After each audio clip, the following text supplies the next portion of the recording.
আপনারা মেহরবানি করে মাঠের যে দাম আছে আপনারা এই দামগুলি তাড়াতাড়ি ব্যবস্থা করে দিন, যারা দেন নাই, যারা দানা আছে তারাও দিয়ে দেন, দেরি না করেন। এখন নামাজ কিভাবে আদায় করবো আপনারা বসে আছেন, দেখে নেন, আমি দেখাই দিই।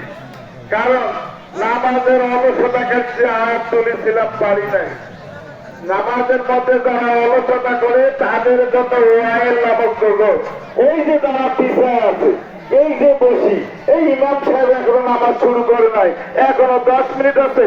ফাওয়াইলুল লিল মুসাল্লিন আল্লাযিনা হুম আন সালাতিহিম সাহুন, যারা নামাজের জন্য অলসতা করে, দেরি করে, এই করি কাটায় দেয়, তাদের জন্য একটি দোজক আছে, সেই দোজকটির নাম হলো ওয়াইল দোজক। আর ঈদুল আজহার দিন কত মানুষ, কত জামাতের লোক আজকে একত্রিত হয়েছি, এই হাত, এতগুলি মানুষের হাত আল্লাহ কখনো ফিরাই দিতে পারে না। আল্লাহ আমাদেরকে কবুল করে দেবেন।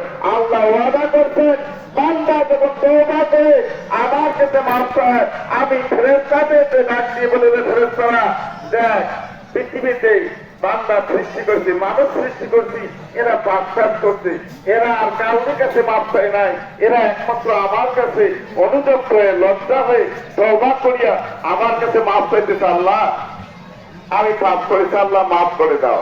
আল্লাহ তুমি দয়ালু, আমাকে দয়ালু বলে ডাকতেছেন।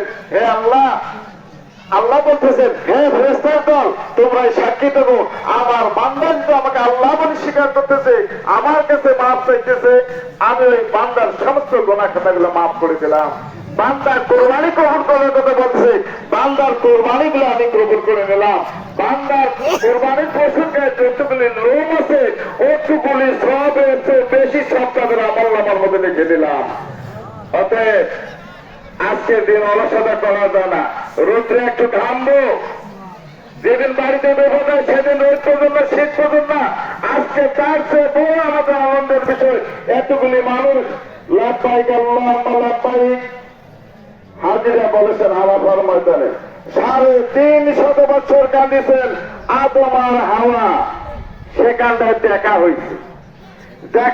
সে সময় ছিল ফজরের ওয়াক্ত, যখন দুইজনের দেখা হইল, ওই সময় হযরত আদম আলাইহিস সালাম শুকরিয়া আল্লাহ স্বরূপ 2 রাকাত নামাজ আদায় করেছিলেন, যেটি আমাদের জন্য ফজরের নামাজ আল্লাহ পাক ফরজ করে দিয়েছেন।